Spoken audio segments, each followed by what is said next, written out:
किसी के आगे हाथ नहीं करते थे, यू लाओ, बस भजन सुनाया, कोई खुश हुआ, 2-4 पैसा दे दिया, आटा दे दिया, चावल दे दिया, वही लेके चले आए। बच्चे पाल रहे थे। धन नहीं था, लेकिन सुदामा जी गरीब नहीं थे। कई लोग कहते हैं वो गरीब सुदामा, गरीब सुदामा। सुदामा गरीब नहीं था। सुदामा जी को गरीब कहना ये अपमान है, इस ब्राह्मण का अपमान है। सुदामा के यहां धन नहीं था, ये पक्का है, लेकिन गरीब नहीं था, दरिद्र नहीं था। और ध्यान देना मित्रों, धन ना होना गरीबी है ही नहीं। आप भले मानते हो मानो, धनाभाव का नाम गरीबी हमारा नहीं लिखा हुआ है। हमारे यहां गरीब परिभाषा दूसरी लिखी हुई है, दूसरी। अब आप उस परिभाषा सुनो, मुझे लगता है कि आप में से 90% लोग निकलेंगे चिरकुट, 90 भिखारी, दरिद्र। दरिद्र की जो परिभाषा है वो पैसा न होना नहीं है, ही नहीं, है ही नहीं। वो चवन्नी उसके खाते में ना हो, पॉकेट में ना हो, गरीब नहीं होता आदमी हो। दरिद्र कौन है? जगत गुरु शंकराचार्य जी से पूछे।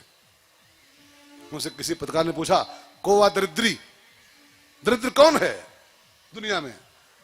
तो क्या बोले? अब जरा लगाना परिभाषा अपने ऊपर है, तो देखना कि चिरकुट हो कि सेठ हो, अमीर हो। परिभाषा दी उन्होंने, कोवा दरिद्री, दरिद्र कौन? वो बोले, ही विशाल तृष्णा, जिसकी तृष्णा बड़ी विशाल है। ये होना चाहिए, वो होना चाहिए, वो मकान में संगमरमर होना चाहिए, गाड़ी ये नहीं चाहिए, वो चाहिए। जिसको चाहिए वो दरिद्र है। वो अरबपति है तो दरिद्र है, खरबपति है तो दरिद्र है, वो अंबानी का फूफा है तो भिखारी है। जिसको चाहिए वो भिखारी ही है। और जाको कछु न चाहिए सोई सहंसा, वही सहंसा है जिसको कुछ नहीं चाहिए। किसको चाहिए होता है? जिसको चाहिए वो कौन हुआ? ये चाहिए, ये चाहिए, वो कौन हुआ? और अरबपति है तो चिरकुट है, वो अंबानी है तो चिरकुट है, वो भिखारी का भिखारी।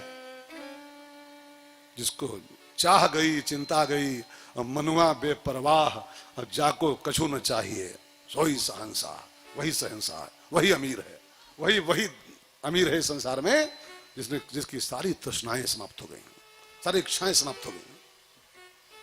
भाई बहनों,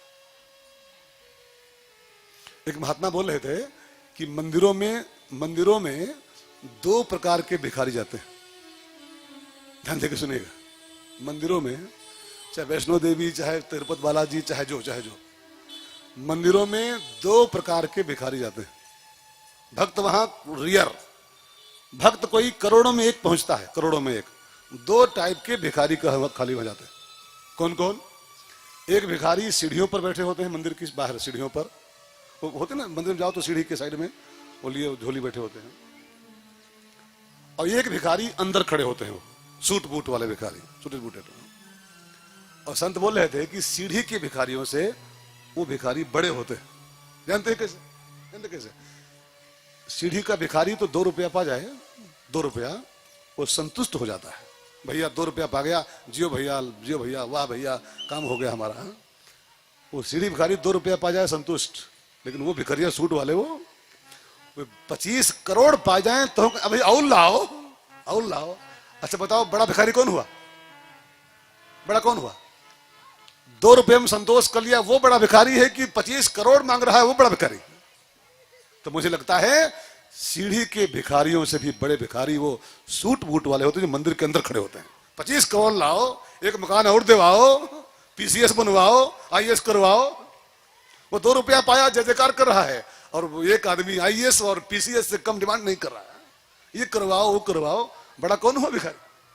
बड़ा तो मुझे लगता है मंदिर के अंदर वाला हुआ, सीढ़ी वाला छोटा भिखारी। भाई बहनों, जिसको कुछ नहीं चाहिए वही सहंसा है। सुदामा जी अयाचक जीवन जी रहे थे, धनाभाव था, पैसा नहीं था घर में। पत्नी का नाम था, क्या नाम था? बोलो बोलो, हाँ, हमको सुनाई नहीं पड़ रहा। सुशीला, सुशीला। और सुशीला मैया जैसा नाम था वैसी ही थी। सुशीला माने होता है जिसका सील सुंदर हो। सु माने सुंदर और शील माने स्वभाव, सील। सुशीला, सुंदर स्वभाव हो जिसका, सुशीला कहते हैं। जैसा नाम था वैसी ही थी। आजकल की बहनों में नाम कुछ और होता है। कोई बहनें, आप में से कोई हो तो आपको नहीं कह रहा हूं, नाम होता है शांति देवी, कोई है तो नहीं अपने से? नाम है शांति देवी, और शांति देवी इतनी शांति प्रदान करती हैं कि पूरा मोहल्ला उनके नाम से थरथराता है कि कहूं शांति देवी ना आ जाए जो भी 307 शुरू हो जाए। नाम शांति देवी। आप में से कोई हो तो आपको नहीं कह रहा हूं कसम से, कोई और कहीं की दूसरी होंगे। नाम है गंगा बहन, गंगा देवी है। और गंगा मैया के द्वारे कोई प्यासा मर जाए भले, गंगा मैया एक गिलास पानी पिला दे मजाल है। और नाव गंगा मैया, गंगा देवी, लाखों को पिला रही गंगा, करोड़ों को गंगा, और नाव गंगा है। और द्वारे चाहे प्यास से मर जाओ उनके फटक करके, गंगा जी गेट नहीं खोलती हैं, गिलास पानी नहीं पिलाती हैं, नाव गंगा है। आपको नहीं कह रहा हूं, लेकिन बस आप जान लो अपने हिसाब से। तो नाम था सुशीला, और जैसा नाम था तथा गुणे थी वो। घर में अभाव था पैसे का, लेकिन तब भी अपने पति को भगवान की भांति मानती थी, भगवान की तरह। कभी भी उसने शिकायती मूड में बात नहीं किया। एक साड़ी जो मैके से पाई थी, केवल एक साड़ी मात्र जो विदाई में पाई थी, उसी को पहन के 20 साल हो गए थे। वो फट जाए तो मार दे वहीं पर, वो कपड़ा अलग से लगा कर, क्या बोलते हैं उसको, चकती, हाँ चकती मार दे। फिर फटे तो फिर चकती मार दे। 20 वर्ष हो गए थे शादी को, और वह चकती मार रही थी साड़ी में। कभी कभी मान लो 1 किलो आटा पंडित जी पा गए तो 10 रोटी बन गई। 4 बच्चे थे, बच्चे खा लें, पंडित जी खा लें, और जब उसका नंबर आए सुशीला मैया का, तो खाली पानी पी के सो जाए, कुछ बचे ही नहीं। लेकिन कभी भी शिकायत नहीं किया। तो कमाते क्यों नहीं हो? अब आजकल की मॉडर्न बीवी होती और पति लखेरा होता है इसे, तो जानते हैं उसकी नाक में चना बो देती, लोहे चना, कि तेरे साथ शादी करके मेरा जीवन बर्बाद हो गया। लखेरा तो किसी काम का नहीं है, तेरे से इंसान को तो जिंदगी भर रहना चाहिए था। क्या होता है जिसकी शादी ना हो, क्या बोलते हैं उसको, रड़ुआ। रड़ुए नहीं कहते, ब्रह्मचारी भी कहते यार।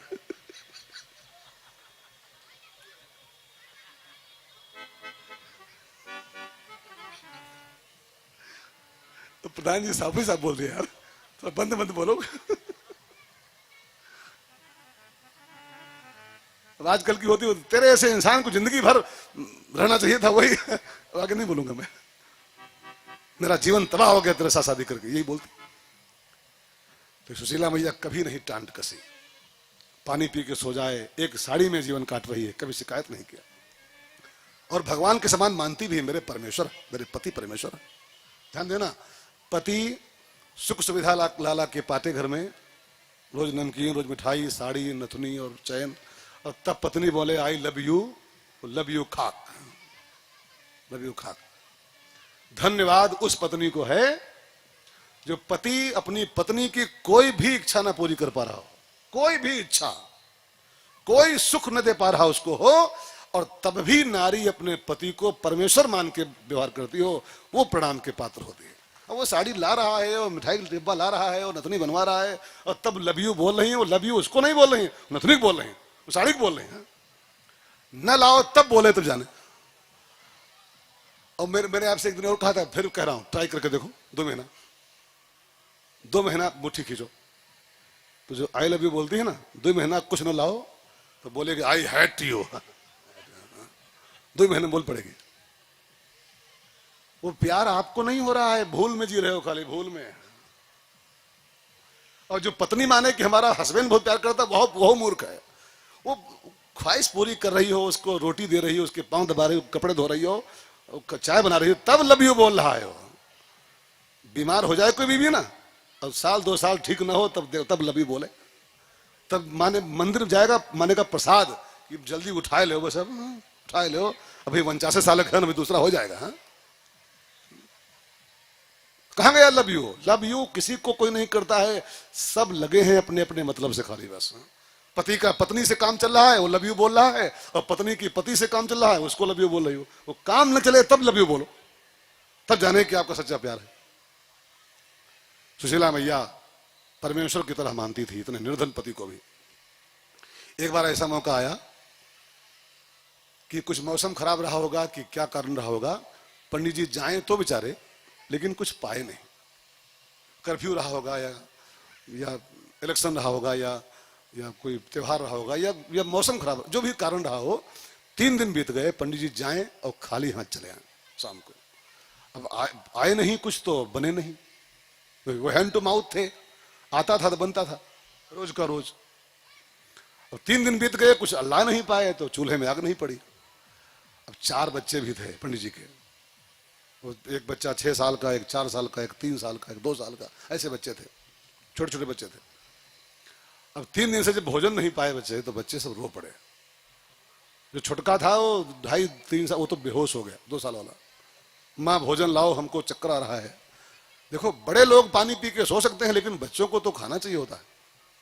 अब जो बेहोश होने लगे बच्चे, चक्कर खाने लगे बच्चे, चौथे दिन सवेरे, तो सुशीला मैया आज पहली बार, कभी द्वारे पर नहीं आई थी शिकायत के मूड में, आज पहली बार अपने पति के पास आई और कहा, स्वामी कुछ अन्यथा मत लीजिएगा, आप तो सुबह नहा के निकल लेते हो, भजन गाने निकल लेते हो, तुम्हें खबर नहीं अंदर क्या हो रहा है। जानते हो, 3 दिन से चूल्हे में आग नहीं पड़ी। हम लोग पानी पी के सो सकते हैं, बच्चों को रोटी चाहिए बाबा पंडित जी। जानते हो, चारों के चारों बच्चे चक्कर काट रहे हैं भोजन के बिना। छोटा वाला बेहोश हो गया है, उसके दूसरे वाला चक्कर खा रहा है, गिरने वाला है वो। कुछ सोचो पंडित जी, बच्चों के लिए सोचो, इनके लिए कुछ करो। सुदामा ने कहा, भजन कर रहा हूं, क्या करूं? ब्राह्मण का धर्म क्या है? ब्राह्मण का जो धर्म है वो कर रहा हूं, भजन करता हूं। अब मैं नौकरी करूं, ये तो मेरे बस का है नहीं। देखो, ब्राह्मण के कर्म लिखे हुए हैं शास्त्रों में, और ब्राह्मण के नहीं, सबके लिखे हुए हैं। वेद में सबकी ड्यूटी बांटी गई कि ब्राह्मण को ये कर्म करना चाहिए, क्षत्रिय को ये कर्म करना चाहिए, लिखा है, पढ़िए वेद में कभी। ब्राह्मण के 6 कर्म लिखे हुए, 6 बस, 6 करे, उसी से अपना जीवन चलाए। कौन कौन?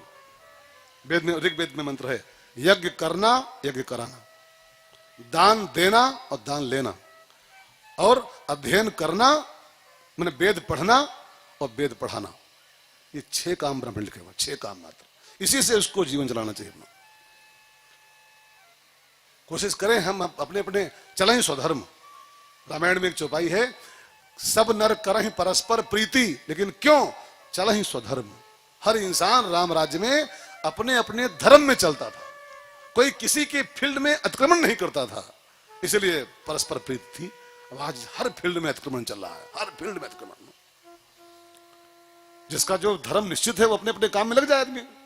पंडित पंडिताई करे, लोहार लोहारी करे, कुम्हार कुम्हारी करे, तो कोई मारामारी समाज में है ही नहीं। अब मारामारी जानते हो क्यों है? हर आदमी नौकरी ही करना चाहता है, हर आदमी। जिसको देखो, फार्म भरो, नौकरी निकली है, हाँ? नौकरी निकली। अब पंडितों फार्म भर रहे हैं, ठकरों फार्म भर रहे हैं, बनियों फार्म भर रहे हैं, शूद्रों फार्म भर रहे हैं, तो मारामारी हमें करेगी। पंडित पंडिताई करे,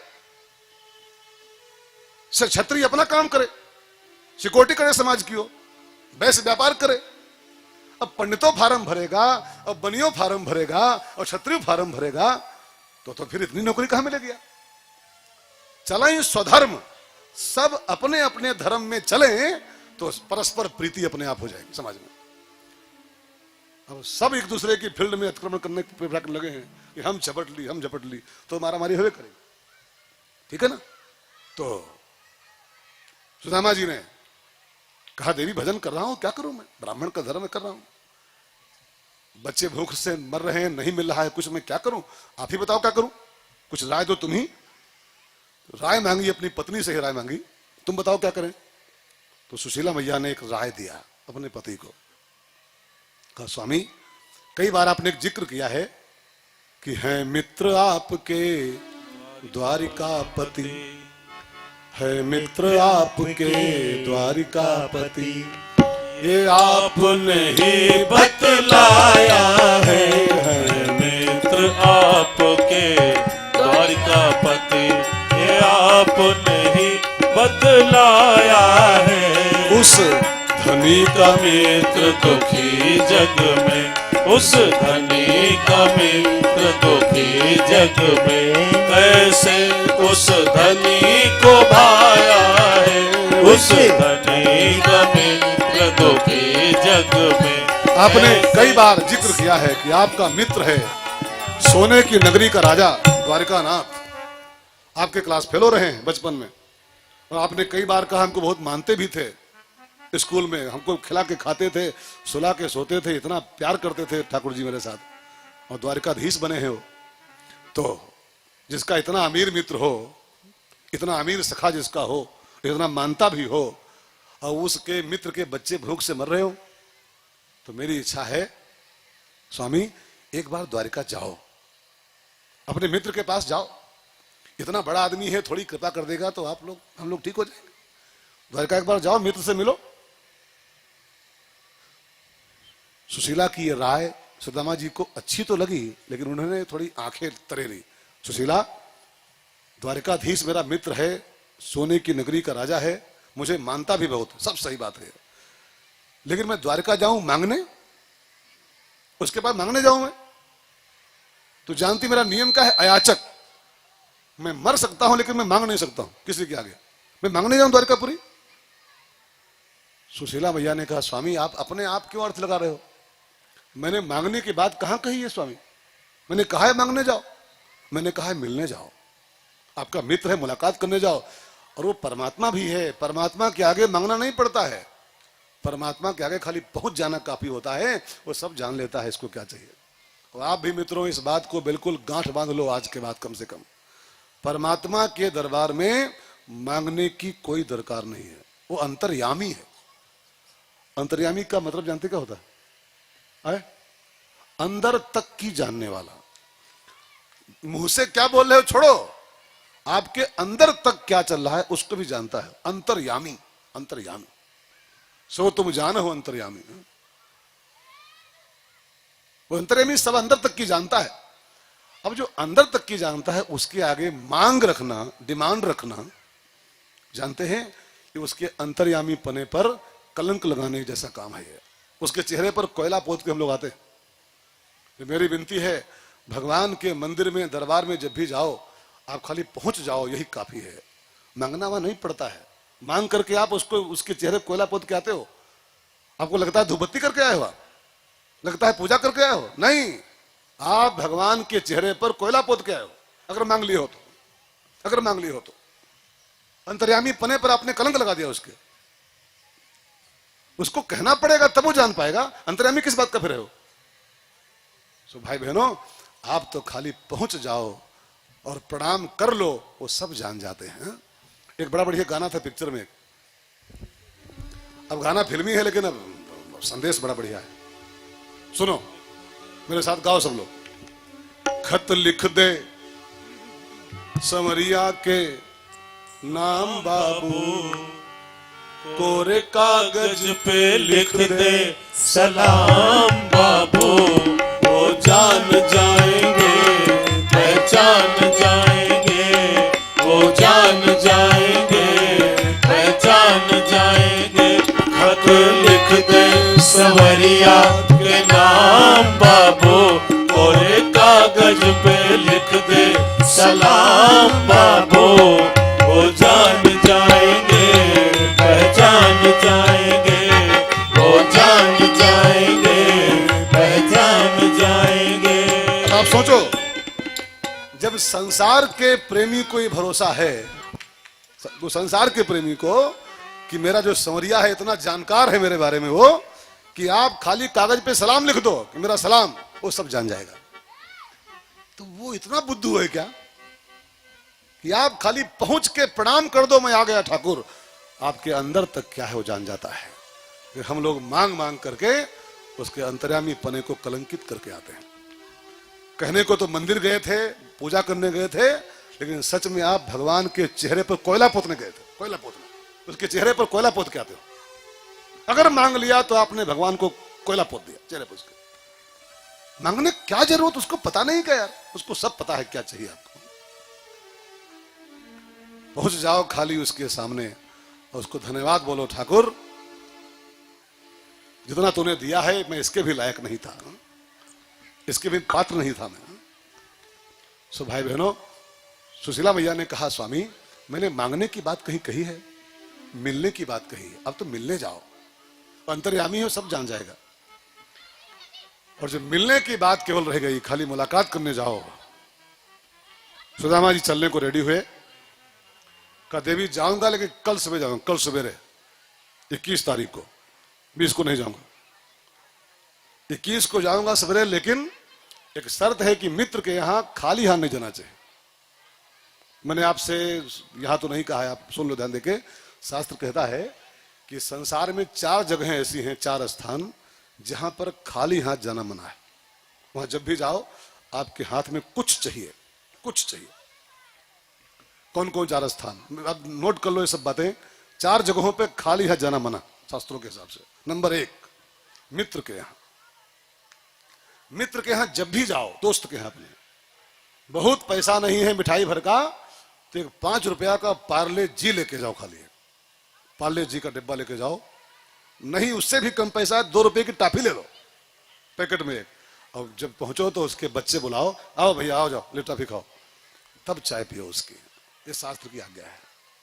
दोस्त के यहां जब भी जाइए रिक्त पानी नहीं, भले कुछ नहीं है तो एक मिठाई का डिब्बा लेके जाओ, नहीं कुछ है तो एक पार्ले जी का डिब्बा लेके जाओ, उसके बच्चों कुछ दो बुला करके, तब उसकी चाय पियो। ये शास्त्र कह रहा, मैं नहीं कह रहा। नंबर 2, अपने गुरु के दरबार में, अपने गुरु की महफिल में जब भी जाइए खाली हाथ मत जाइए। भगवान ने आपको जिस लायक बनाया हो, जिस योग बनाया हो, उस योग्य जाइए। कुछ नहीं है तो एक फूल लेके जाइए, खाली हाथ मत जाइए।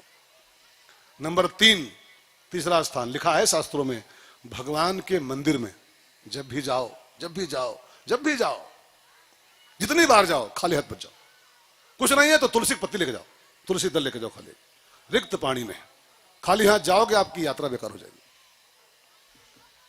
नंबर 4, अब चौथी चीज भी एक है, लेकिन उसको अब ये मत मानना कि पंडित जी अपने लिए बोल रहे हैं, लिखा है शास्त्रों में।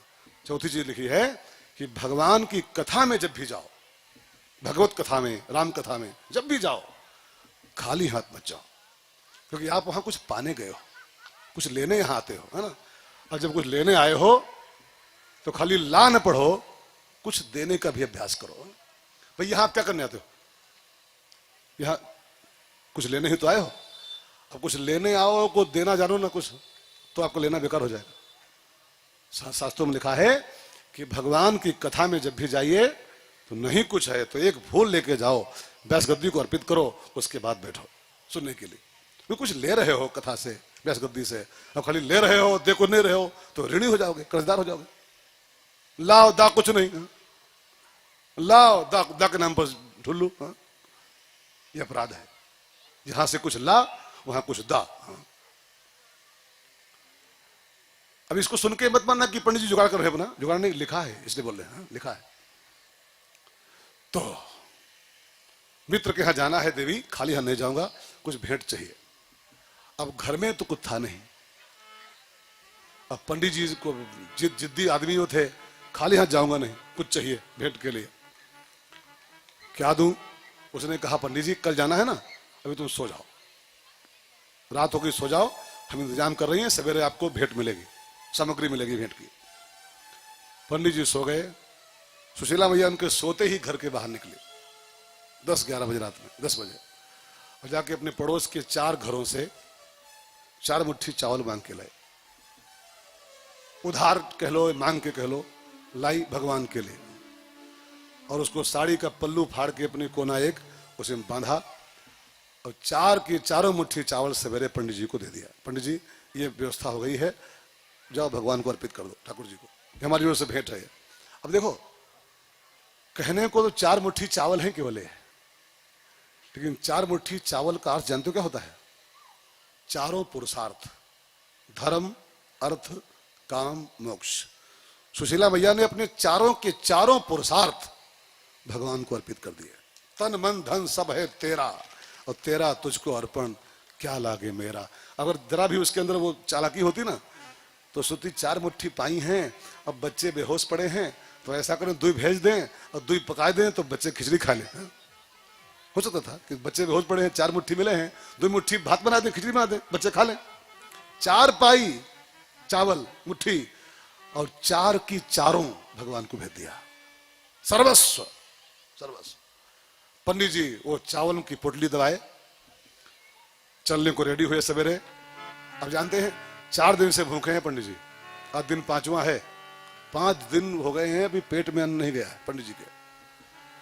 और उस दिन का मौसम लिखा है पूस महीने की उजेरी सप्तमी थी, वो पूस उजेरी सप्तमी जब पंडित जी रवाना हुए थे, लिखा है भागवत में। अब पूस का महीना हो, दिसंबर का लास्ट, कटकटाती सर्दी का मौसम, और पंडित जी के बदन पर स्वेटर कंबल छोड़ दो, बनियान तक नहीं है, खाली एक फटी धोती पहने, धोती फटी सी, लटी दुपट्टी, पाँव में चप्पल नहीं है, सिर पर पगड़ी नहीं है, जाड़े का मौसम है और पेट में 5 दिन से अन्न नहीं गया है। बगल में दबाए पोटली और लाठी लिए, लकड़ी अपनी उठाए, कमजोर तो थे ही, लाठी के सारे हिलते हुए चलने को तैयार हुए। सुशीला मैया अपने पति को विदा करने द्वारे पर दगाई, पांव छुए और कहा स्वामी संभल के जाना, द्वारिका बहुत दूर यहां से है, पैदल ही जाना है, संभल के जाइएगा। सुदामा जी ने कहा देवी तू चिंता न कर, तेरा जो नाथ है ना, तेरा नाथ जगन्नाथ के पास जा रहा है, आज जो जगन्नाथ की शरण में जा रहा हो तो चिंता का विषय नहीं है। जिसकी हमें चिंता नहीं उनकी, उन्हें चिंता हमारी है। हमारी नाव का रक्षक सुदर्शन चक्रधारी है, उसके पास जा रहा हूं, क्यों फिक्र करती है तू? फिक्र न कर अंतम, मैं बिल्कुल आराम से जाऊंगा, चिंता न करिएगा। पंडित जी लकड़ी के सहारे हिलते हुए, चक्कर भी आ रहा है, चले, और चले तो गाते हुए चले। क्या गा रहे हैं पंडित जी, सुदामा जी, सब लोग गाओ। दूर नगरी बड़ी दूर नगरी, दूर नगरी बड़ी दूर नगरी, कैसे आऊं मैं कन्हाई तोरी द्वारिका नगरी, बड़ी दूर नगरी, कैसे आऊं मैं कन्हाई तोरी द्वारिका नगरी, बड़ी दूर नगरी, दूर नगरी, द्वारिका बड़ी दूर नगरी, दूर नगरी, द्वारिका दूर नगरी। धीरे धीरे चलूं कान्हा देर मोहे लागे, धीरे धीरे चलो कान्हा देर मोहे लागे, ओ धीरे धीरे चलो कान्हा देर मोहे लागे, धीरे धीरे चलो कान्हा देर मोहे लागे, जल्दी चलो तो छलक जाए गगरी, हो जल्दी चलो तो छलक जाए गगरी, दूर नगरी द्वारिका दूर नगरी, दूर नगरी द्वारिका दूर नगरी। रात में आऊं कान्हा डर मोहे लागे, रात में आओ कान्हा डर मोहे लागे, रात में आऊं कान्हा डर मोहे लागे, रात में आओ कान्हा डर मोहे लागे, दिन में आऊं तो देखे, दिन में आओ तो देखे सारी नगरी, दूर नगरी द्वारिका दूर नगरी, दूर नगरी द्वारिका दूर नगरी। पंडित जी मुश्किल से 2 मील चले होंगे, 1 कोस। कुछ जाड़े का प्रभाव और कुछ 5 दिन से भूखी आत्मा, चक्कर आ गया उनको, और पंडित जी रास्ते के बगल में लुढ़क के गिर गए बेहोश होकर के। अब वो तो गिर गए रास्ते में, लेकिन भगवान द्वारिका नाथ द्वारिका में बैठे लाइव टेलीकास्ट देख रहे थे। भगवान के लगा है टीवी उनकी आंखों के सामने, और पूरे संसार का एक एक चप्पे चप्पे का लाइव टेलीकास्ट एवरी टाइम उनके यहाँ चला करता है। जैसे वो लगा था ना 15-16 कैमरा, वो सीसी कैमरा, और एक टीवी के सामने बैठ जाओ तो कहां पर कौन क्या कह रहा है आप रूम में बैठे सब जान जाओगे। जब यार संसार का ये मिनी साइंस, छोटका विज्ञान इतना प्रबल हो गया है कि किस कमरे में क्या हो रहा है, किस ऑफिस में क्या हो रहा है, कौन चपरासी कहां पर क्या कर रहा है, कौन बाबू कहां पर क्या कर रहा है, एक टीवी से देख सकते हो। वो जहां सारा विज्ञान पैदा होता है वो परमात्मा, चप्पे चप्पे पर उसका कैमरा चल रहा है, सीसी कैमरा, और उसके आगे टीवी पर एक एक आदमी की सेकंड सेकंड की रिपोर्ट चल रही है। तब कहां पर क्या कर रहे हो। ये मत मानना कि हम छिपा रहे हैं सर, हाँ, छिप नहीं सकते हो। सीबीआई से बच जाओगे, पुलिस से बच जाओगे, कोर्ट से बच जाओगे, कचहरी से बच जाओगे, समाज से बच जाओगे, लेकिन परमात्मा के सीसी कैमरे से बच नहीं सकते हो। चाहे आप हो चाहे हम हो, बच नहीं सकते हो। उसका सीसी कैमरा हर आदमी के ऊपर एवरी टाइम ऑन चल रहा है, एवरी टाइम।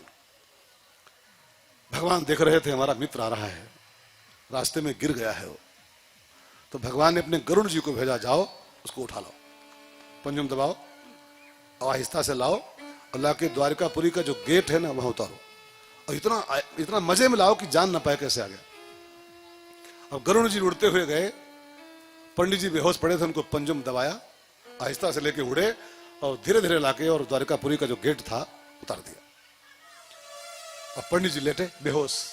द्वारका में गर्मी होती है, आपको पता है, जो लोग गए होंगे आपको मालूम होगा, जहां जहां समुद्री तट है वहां जाड़ा नहीं होता। बंबई जाओ आप, बंबई जहां जहां समुद्री तट है वहां जाड़ा नहीं होता, हमेशा गर्मी होती है वहां 12 महीना। तो द्वारका में जब डाले गए, वहां समुद्री तट है, वो गर्मी मिली, सर्दी से बेहोश थे, गर्मी मिली, चेतना आ गई। जब चेतन हुए देखा आगे बड़ा सा गेट है, सोने का गेट, 2 वो खड़े हैं सिक्योरिटी गार्ड, चौकीदार, द्वारपाल, और अंदर बहुत विशाल नगरी सोने की है, बड़ी चहल पहल भरी हुई। तो पंडित जी ने होश आते ही जो द्वारपाल थे उनसे पूछा, भैया ये कौन गांव है, ये कौन सा नगर आ गया। तो द्वारपालों ने कहा, पंडित जी ये तो द्वारकापुरी है। द्वारकापुरी, राजा कौन है यहाँ का? कहा हमारे द्वारकाधीश श्री कृष्ण राजा हमारे हैं। कहा अरे कन्हैया, कन्हैया बोलते हो? अरे वो श्री श्री 1008 द्वारकाधीश महाराज श्री कृष्ण चंद्र, उनको ऐसे बोला जाता है। चुप रहो, तुम्हारा होगा श्री श्री, हो हमारा कन्हैया है खाली, बस उसके संग हम पढ़े। अब देखो, आपके लिए हम चाहे जो हों, संत श्री और पूज्य श्री और रमेश भाई शुक्ला और महाराज जी, लेकिन जो हमारे क्लास फेलो हैं, जो हमको गांव जाते हैं मिलते हैं, जब गांव जाए मिले क्या बोलेंगे? पूज्य श्री बोलेंगे। जब मिलेंगे क्या बोले? और रमेशवा ठीक है सब और रमेशवा सब बढ़िया है। आप डीएम हो जाओ चाहे एसडीएम हो जाओ, लेकिन जो आपके संग पढ़े हैं, खेले हैं, खाए, उनके लिए अब क्या हो, वही हो पहले वाले। तो कहा तुम्हारे लिए वो द्वारकाधीश और श्री श्री और फलाने होंगे, हमारा कन्हैया है खाली, वो हमारे संग पढ़ा है, खेला खाया है। ये राजा यहाँ का वही है? कहा हाँ वही है। कहा जाओ एक बार खबर कर दो कि उसका मित्र आया है मिलने के लिए, द्वारकाधीश से मिलने, सुदामा। और पंडित जी द्वारपालों से बोले, बड़ा बढ़िया गीत गाए हैं, एक 2 लाइन सब लोग गाओ। अरे द्वारपालो कन्हैया से कह दो, अरे द्वारपालो कन्हैया से कह दो, कि दर पे सुदामा गरीब आ गया है, कि दर पे सुदामा गरीब आ गया है। भटकते भटकते न जाने कहां से, भटकते भटकते न जाने कहां से, तुम्हारे महल के करीब आ गया है, तुम्हारे महल के करीब आ गया है। न सर पे है पगड़ी, न तन पे है जामा, बता दो कन्हैया से नाम है सुदामा। बता दो कन्हैया से नाम है सुदामा। न सर पे है पगड़ी, न तन पे है जामा, बता दो कन्हैया से नाम है सुदामा। ओ न सर पे है पगड़ी, न तन पे है जामा, बता दो कन्हैया से नाम है सुदामा। बता दो कन्हैया से नाम है सुदामा। तुम एक बार मोहन से जाकर ये कह दो, तुम एक बार मोहन से जाकर ये कह दो कि मिल में सखावत नसीब आ गया है, कि मिल में सखावत नसीब आ गया है। अरे द्वार पालो नैया से कह दो कि दर पे सुदामा गरीब आ गया है, कि दर पे सुदामा गरीब आ गया है। द्वारपाल अंदर गए और ज्यों खबर की, फटी धोती वाला एक मित्र आपका आया है, सुदामा नाम बता रहा है। शीश पगा न जगा तन में, प्रभु जाने को आहे बसे के ग्रामा। धोती फटी सी लटी दुपटी और पाए उपाना की नहीं सामा। द्वार खड़े हो दुज दुर्बल देख रहे हो चकिसो वसुधा अभिरामा। और पूछत दीन दयाल को धाम, बतावत आपनो नाम सुदामा। सुदामा। और सुदामा मेरा आया है। भगवान ने जो ये खबर पाई, सोने के महलों को छोड़ के ठाकुर द्वार की ओर भागे। वहां करके अपनी लंबी भुजाएं पसार के उस गरीब ब्राह्मण को, मित्र को अपने गले से लगा लिया। ध्यान देना मित्रों, ये कथा एक संदेश देना चाहती है। ये कथा क्या कहना चाहती है कि सोने की नगरी में रहो जरूर। सोने की नगरी मीन्स अमीर जीवन। वो सोने के मकान थे ऐसा नहीं है कुछ उसका अर्थ। कई लोग इसी में जी रहे हैं कि वो भगवान कृष्ण की द्वारिका सोने की रही होगी और रावण की लंका सोने की रही होगी। सोने की लंका उनका नहीं थी, न सोने की द्वारिका थी। ये सब खाली मुहावरा है, इनका अर्थ होता है सोने की लंका, सोने की द्वारिका। इसका मतलब क्या है? इसका मतलब है अमीर राष्ट्र, अमीर देश। जैसे अपने देश का नाम क्या था कभी? आज के 50 साल पहले इसका नाम क्या था? 100 साल पहले सोने की चिड़िया। इसका मतलब क्या था? अमीर देश था हमारा, अमीर राष्ट्र। तो सोने की चिड़िया ऐसे ही सोने की द्वारिका, सोने की लंका, ये इसके अर्थ होते हैं। और लोग मानते हैं वहां सोने की दीवारें हुई हैं और सोने की किमाड़ा हुई हैं, सोने की छत हुई और फर्श हुई। हद है यार, कुछ तो बुद्धि लगाओ कम से कम कथा साधन में, कुछ तो दिमाग लगाओ। सोने की चिड़िया माने क्या होता है? जो होता है वही वही अर्थ है सोने की द्वारिका का, वही अर्थ सोने की लंका का होता है, वही अर्थ। अब भारत का नाम अगर सोने चिड़िया था, इसका मतलब क्या करेंगे आप? उसके पंख थे, उसके पंजा थे, उसकी चोंच थी क्या पहले कभी? ये चिड़िया था देश? नहीं। जहां डाल डाल पर सोने की चिड़िया करती थी बसेरा। करती है? करती है? है? थी है मैं नहीं, अब थी कब हूं? थी। लूट लिया लोगों ने देश को। हमें तो लूट लिया मिलके हुस्न वालों ने। कई साल मुगल लूटे, कई साल गोरी चमड़ी वाले लूटे, अंग्रेज वो। और जो बचा खुचा आजकल के क्या कहूं मैं, यहाँ का लूट लूट के और स्विस बैंक में जमा करें। स्विस बैंकों में कितने लाख करोड़ रुपए यहाँ वहां जमा है। और उनसे अधिक खतरनाक लुटेरे ये आस्तीन के सांप हैं। वो तो मान लो लुटेरे थे ही, लेकिन ये तो लुटेरे आस्तीन के सांप हैं। उसी थाली में खा रहे हैं, उसी में छेद कर रहे हैं। तो भाई बहनों, सोने की द्वारिका में रहना मना नहीं है, ध्यान देकर सुनिएगा। लेकिन जब कोई फटी धोती वाला गरीब, कोई निर्धन अमीर के द्वारे पर आ जाए, तो अमीरी की सार्थकता इसी बात में है, अमीरी इसी बात में सार्थक होती है कि जब कोई गरीब आपके द्वारे पर आए तो गेट खोल के थोड़ा बाहें पसार के उस गरीब को थोड़ा सहारा दे दो। ये अमीरी की सार्थकता है। यही द्वारका में निवास की धन्यता है। लेकिन आजकल की अमीरी अब दूसरा अर्थ ले ली है।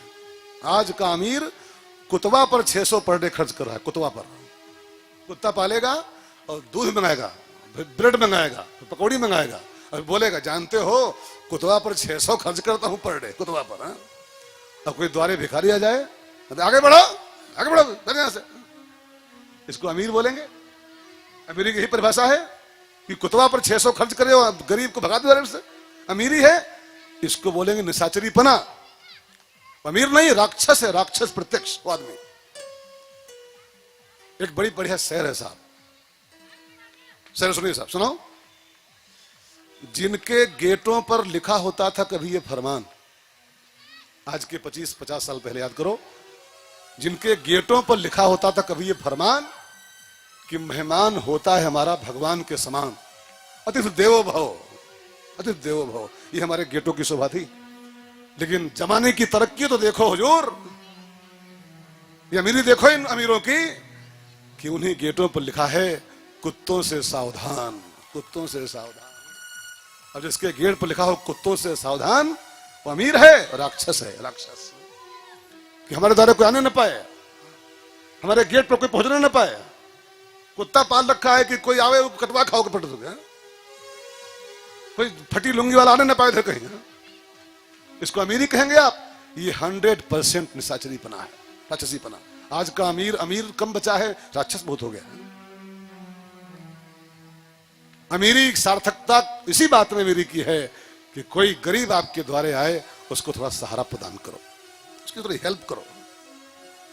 एक बात मैं आपसे कहूं ना, बहुत कीमती एक सेंटेंस है, ध्यान देकर सुनेगा। एक बड़े संत बोल रहे थे, किसी का सहारा मिल जाना, ध्यान देकर सुनना, किसी का सहारा मिल जाना ये अच्छी बात है, लेकिन किसी का सहारा बन जाना ये उससे अच्छी बात होती है। कोई हमको सहारा दे, हमको सहारा दे, ये अच्छी बात है, लेकिन हम भी किसी को सहारा दें, ये बढ़िया बात है। सब हमको हेल्प करें, हम किसी की हेल्प ना करें, ये कोई बात हुई यार? हम किसी काम ना आए और खाली दबा बैठे रहे, वो गुलाबी वाले गद्दा में और तकिया में, बाथरूम में, आखिरी में पता लगता है वो बोलता है लेकिन माइक बंद से है। अब गद्दा फाड़ रहे हैं, हाँ कहां धरी आई है। कई लोग इसी क्षेत्र में मैंने सुना है, वो जब बंदी हुई थी वो, तो चारा मशीन में काट काट बहाए, चारा मशीन में काट काट फेंके सरजू में, नोट बहते मिले हैं, बहते मिले सरजू में, चारा मशीन में काटे नोट मिले हैं 1000 वाले। अच्छा बताओ किसी काम आए हो? अरे उसी से किसी सेवा करते, उसी से किसी गरीब की हेल्प करते, उसी से कोई धर्मशाला मंदिर विद्यालय बनवाते, नदी में फेंक दिए, वो कहीं कहीं का रह गया। इंसान की फितरत है, धड़े रहो, गद्दम भरो, रजाई तकियम भरो। अब जानते हो मैंने आपसे एक दिन कहा था, वो सन की पीएम है, वो पता नहीं किस दिन बोल दे कि आज से गुलाबी वाला बंद हो रहा है। हाँ, गद्दम न भरो बहुत ज्यादा, कब उठाएगा माइक बोलेगा गुलाबी बंद, अब कि वो दूसरा नीला वाला आ रहा है। भरोसा उसका कोई नहीं है, वो पता नहीं किस माइंड का आदमी है वो। हाँ पता तकियम भरे पड़े गुलाबी वाले हैं, काट कर सजुम बाहर है, काट काट। अरे इससे बढ़िया है किसी काम आ जाओ, हाँ? नाम लेगा मरने के बाद वो। सो भाई बहनों, भगवान ने पंडित जी का स्वागत किया, महल में लाए, चरण पखारे, स्नान करवाई, बढ़िया सी धोती पहनाई, पीतांबर पहनाया और भोजन कराया। शाम हो गई थी, तब तक रात हो गई थी, तो पंडित जी को अपने बेडरूम में लाए। देर तो नहीं हो रही? अरे आज देर है सही थोड़ी यार, हाँ? क्यों डॉक्टर साहब को देर तो नहीं? अरे यार थोड़ी देर से बस आजे तो आई, और अपने बेडरूम में लाए, जो जहां भगवान खुद सोते थे। पंडित जी इधर सो, यहाँ। रानियों को भी आश्चर्य हो रहा है कि हमारा बेडरूम है, इसमें पंडित जी को ला रहे हैं, ये तो हम सोती। रुक्मिणी भैया शिकायत भी की, इसमें हम सोती, इसमें कहा ले रहे हो पंडित जी को, इसमें तो हमारा बेडरूम है। तो भगवान ने कहा, महारानी जी ये मत भूलो कि एक पंडित ही लेके चिट्ठी आया था तुम्हारी, तब तुम द्वारका की रानी बनी हो, न कहीं भीख मांग रही होती पड़ी तो। एक पंडित तुम्हारी शादी हमसे कराया, और आज उस ब्राह्मण की थोड़ी खातिरदारी कर रहा हूं, तुमको नानी मर रही तुम्हारी। ना होता ब्राह्मण तो तुम मेरी होती, पता नहीं कहां बैठी बटली मांझ रही पतीली, हाँ कढ़िया मांझ रही होती बैठी। अरे ये पंडित ही तुमको हमको मिलाया है, आज उसकी सेवा कर रहा हूं, तुमको ईर्ष्या हो रही। रुक्मिणी भैया डर गई कि वाह, पंडित ही न होता तो हम कहां मिलती ठाकुर जी को, कहां पाती। पंडित जी लेट गए और भगवान बैठे, उनके पांव दबा रहे हैं, चरण सेवा कर रहे हैं। कई लोग मानते हैं ना कि पंडित जी को बस लिफाफा दे दो, पंडित जी खुश हो जाएंगे। कोई महाराज जी आए और लिफाफा सौंप दो उनको एक, बस महाराज जी खूब आशीर्वाद दे हैं और तब जय।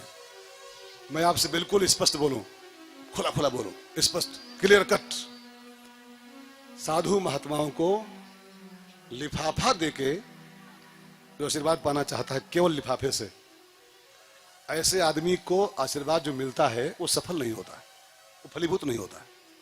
बिल्कुल खुला खुला बोल रहा हूं। जो लिखा है भी बोल रहा हूं शास्त्रों में, पैसे के बदले, नोट के बदले मिला आशीर्वाद फलीभूत नहीं होता है।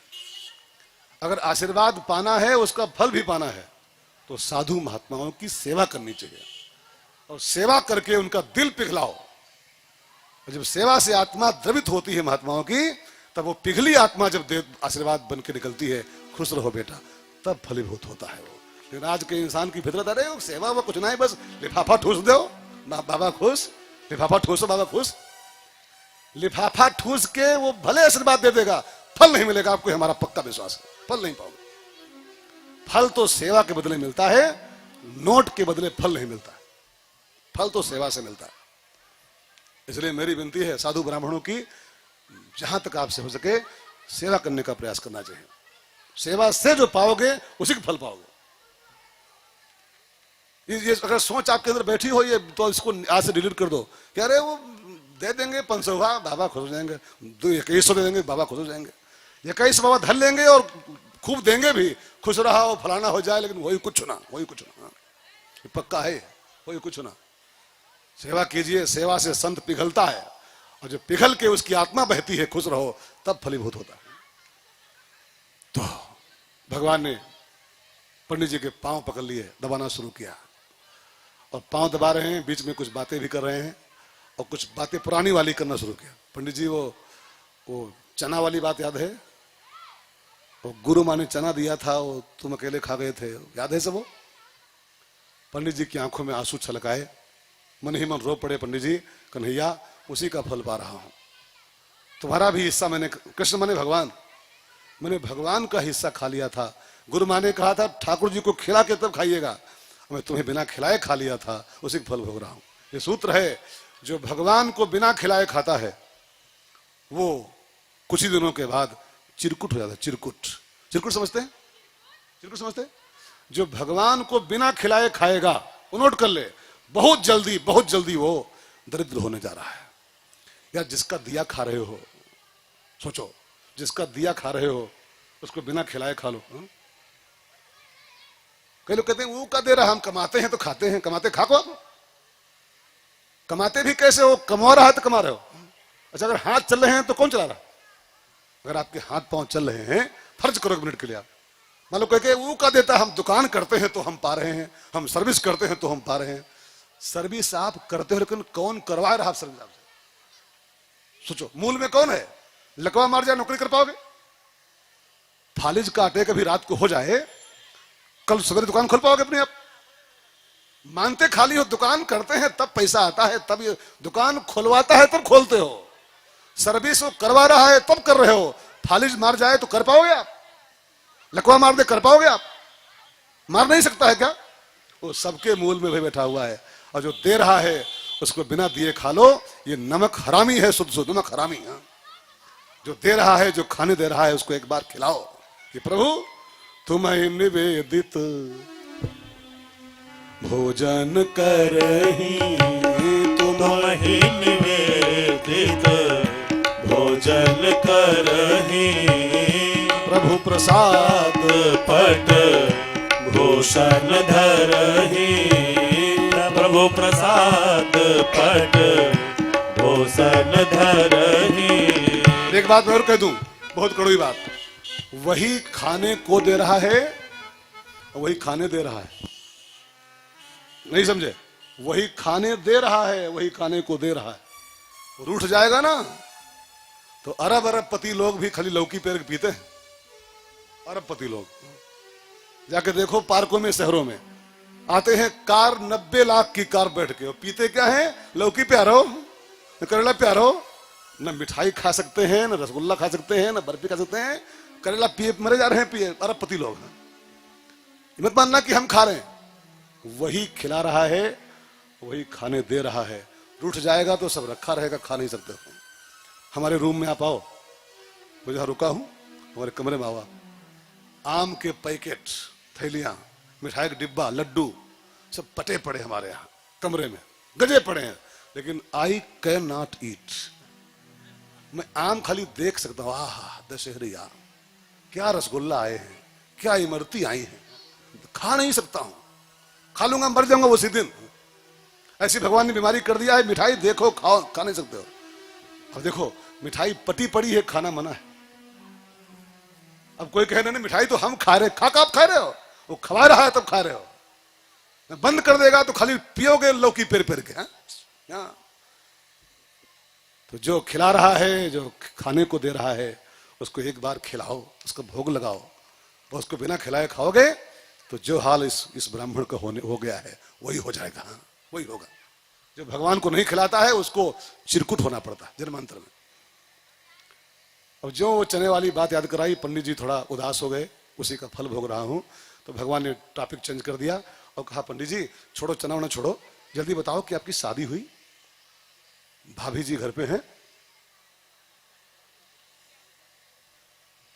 तो पंडित जी ने कहा, हाँ कन्हैया शादी तो हमारी हो गई है, और जो तेरी भाभी है ना, सुशीला नाम उसका है, और सच कहूं तो भगवान ने क्या पत्नी दिया है, धर्म पत्नी। लेकिन ये बताओ कन्हैया जी, आपकी शादी हुई कि नहीं? आपकी शादी हुई? कह रहे हमारी शादी न पूछो पंडित जी। का क्या मतलब? का शादी एक आधी हुई है? का 4-6 हुई क्या? का 4-6 और आगे बढ़ो। का 10-20 किए हो क्या? का 10-20 और आगे बढ़िए। तो पंडित जी ने कहा कि इतनी शादी की हो, कब कार्ड नहीं दिए हमको, न्योता कब नहीं दिए? तो भगवान ने कहा, न्योतक नंबर कब नहीं आया, शादी सब ऐसे हुई, झपट झपट के हुए। एक को शादी लीगल भैबे न की, लीगल। हाँ? लीगल वो लगन निकाल के बाकायदा परीक्षा उरीक्षा होके होती तो कार्ड छपते। शादी भई तो 16,108, लेकिन एक को सिस्टमेटिक भैबे न की। उका लेके भागो, उसको उठा के भागो, उसको झपट लाओ, उसको उठा लाओ, यही सब हुआ खाली। बस कार्ड का नंबर कब नहीं आया। का कार्ड दें आपको हम पंडित महाराज जी? तो भगवान ने कहा, इतनी हमारी प्यारी भाभी है तो कुछ मेरे लिए भेंट दिया होगा, अपने देवर के लिए कुछ भेंट दिया है। तब पंडित जी को वो चावल की पोटली याद आई, दबाए थे बगल में। अब संकोच हो रहा है, दूं कैसे? सोने की नगरी का राजा, 56 भोग खाने वाला, खिलाने वाला, अब एक कच्चे चावल कैसे दूं? संकोच में वो पोटली छिपाना शुरू किए। कन्हैया जी तेरी भाभी ने कुछ दिया तो था यार, लेकिन रास्ते में कहीं गिर गया गली में, और छिपाए जाए। तो भगवान मुस्कुराए, एक बार छिपाए थे चना तो आज तक भोग रहे हो, फिर छिपा रहे हो। भगवान ने बगल में हाथ डाल दिया, लाए हो दो यार पंडित जी, भाभी ने दिया दो। और निकाला पोटली और खोला, और जो खोला वो चावल के दाने रो पड़े। रो के बोले, ठाकुर जी द्वारिका नाथ की निगाह में चावल बने कुछ नहीं, लेकिन चावल नहीं प्रभु जी हैं, ये आपकी भाभी का प्यार है। आपने गीता में कहा है, पत्रम पुष्पम फलम तोयम यो में भक्तः प्रक्षति। मैं किसी का माल देसी घी वाला है कि वो कैसा वाला है उन्हें देखता हूं, आप किस भाव से मुझको दे रहे हो, मैं खाली भाव का भूखा हूं। इस बात को आप भी नोट करिएगा। आपका हलवा देसी घी का है कि मिठाई 56 वाली है, कैसा भोग लगा रहे हो, इसका भगवान से मतलब नहीं, कोई संबंध नहीं। भगवान का संबंध है केवल आपके प्यार से। आप चने की दाल का छिलका खिलाओ, उसको मंजूर है। विदुर के यहां उसने क्या खाया था? विदुर के यहां वो हलवा खाया था, मिठाई खाया था?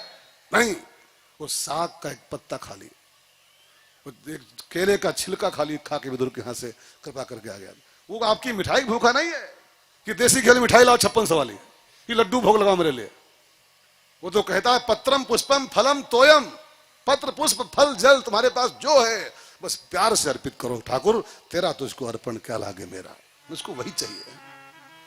चावलों के दाने रोए प्रभु, ये चावल नहीं, आपकी भाभी का प्यार है सुशीला जी का, इसको कबूल करो। भगवान एक मुट्ठी खाई चावल में से, एक मुट्ठी खा के एक लोक का ऐश्वर्य पंडित जी के घर वो कर दिया। वो क्या होता है? आरटीजीएस। कैश नहीं दिया, कैश नहीं, आरटीजीएस कर दिया। दूसरी मुट्ठी खाई है, और दूसरी मुट्ठी खा के ऊपर के लोक का समस्त वैभव, दूसरे लोक का आरटीजीएस। कैश चौनी नहीं दिया है, 25 का सिक्का भी, लेकिन आरटीजीएस कर दिया 2 लोक का वैभव, 2 मुट्ठी खा करके। भगवान का दातव्य यही तो है महिमा उसकी। भगवान देता तो है लेकिन जनाता नहीं, जाहिर नहीं करता है। आपके पास जो कुछ है सब उसी को दिया है, लेकिन कहीं पर नाम खुदाया कि ये चावल में दे रहा हूं, ये धान में दे रहा हूं, ये पानी में बरसा रहा हूं, ये धूप में कर रहा हूं, ये हवा में चला रहा हूं, कहीं उसका नाम नेम प्लेट लगी है। और हम लोग किसी को कर देंगे साड़ी और लिफाफा तो सब प्रेम भेंट बाया बाई फलाने, और लिख के बड़ा बड़ा वो दिखाइए, देख लो, दे रहे हैं, देख लो, ये पढ़ लो, का लिखा है ना पर। हम देते हैं रुपल्ली 100 और 100 रुपल्ली देते हैं, लेकिन कोशिश करते हैं लोग जान जाएं कि हमने 100 रुपल्ली दिया है, जिन बाबू ने दे रुपया, हम जानने की कोशिश करते हैं। और भगवान ऐसा दाता है कि सब कुछ दे रहा है आपको, कहीं पर नाम लिख रहा है कि मैंने दिया, मैंने दिया। हवा कौन दे रहा है, ये पानी कौन दे रहा है, ये सूरज किसका है, चंद्रमा किसका है, ये गेहूं किसका पैदा किया हुआ, धान किसका पैदा हुआ, कहीं नाम उसका लिखा हुआ है? ये आपकी सांसें कौन चला रहा है? सब वही कर रहा है, लेकिन कहीं उसका नाम नहीं अंकित। भगवान ने सब दे दिया, जाहिर कुछ नहीं किया। पंडित जी सो गए, सवेरा हुआ, चलने को तैयार हुए पंडित जी, भैया चलूं कन्हैया? कहा हाँ बिल्कुल चलो। भगवान को लगा रोकूंगा तो ये तो यहाँ मौज करेंगे। वो हमारी जो भौजाई है उसके पास पहुंच तो सब कुछ गया है, लेकिन वो संकल्प किए बैठी थी वहां सुशीला मैया कि जब तक हमारे पंडित जी घर नहीं आ जाएंगे मैं एक कौर नहीं खाऊंगा, एक घूंट जल नहीं पीऊंगा। सब है वहां पर, अब सोने के महल है, सब है, लेकिन वो संकल्प किए बैठी है कि एक कौर तब खाऊंगी जब पंडित जी आ जाएंगे। तो भगवान को लगा इसको तो मैं यहाँ रोकूंगा, खातिर करूंगा, और हमारी भाभी वहां भूखे मरेगी, सो जाओ। अब पंडित जी पहुंचे अपने घर, द्वारिका से अपने गांव आए, देखते क्या है जहां मड़ैया थी छोटी सी, वहां पर सोने का आलीशान महल खड़ा, रथ हाथी घोड़े सब। वो दोनों द्वारपाल जो मिले थे वहां द्वारिका में, यहां खड़े। तो पंडित जी ने कहा भाई साहब तुम यहां कैसे आ गए, तुम तो वहां थे। कहा हमारा तबादला हो गया भाई साहब, ट्रांसफर हो गया, ट्रांसफर हो गया, हम यहां गए। अब पंडित जी चकित की अच्छी द्वारिकापुरी हम गए, मिला तो 5 पैसा नहीं, थोड़ी छाई थी वो हो गई, मड़ैया थी वो कोई कोठी बना गए यहाँ पर, किसकी कोठी बन गई है। तब तक देखा सामने से एक बनारसी साड़ी पहने छम छम करती हुई कोई देवी जैसी आ रही है आरती लिए, तो उनको लगा कि कोई महारानी होगी इसी हवेली की, वो पूजा करने जा रही होगी। तो पंडित जी कोले में सिमट गए कि कोई निकल जाए मैडम जी तो हम आगे बढ़े। वो उधरे बढ़ती आ रही, अरे पंडित जी, अरे पंडित जी। तो उनको शक हुआ कि ये है कौन। कहा कौन हो देवी जी तुम? कहा अरे हमको नहीं पहचानते हो, आपकी सुशीला हूं मैं। कहा सुशीला हो, ये साड़ी और ये छम छम पायल ये सब कहां पा गई, ये सब कोठी किसकी है, हवेली किसकी है? सुशीला मैया ने कहा स्वामी तुम जहां गए थे ना ये सब उसी का प्रसाद है। हम लोग सोए थे झोपड़ी में, लेकिन रात को सोए झोपड़ी में, जब भोर में जागे तो जागे हवेली में। अबे हवेली कौन बना गया रात भर में, वो तुम जानो, और जहां तुम गए थे द्वारिका नाथ जाने हो। ये तो सब उसका प्रसाद है।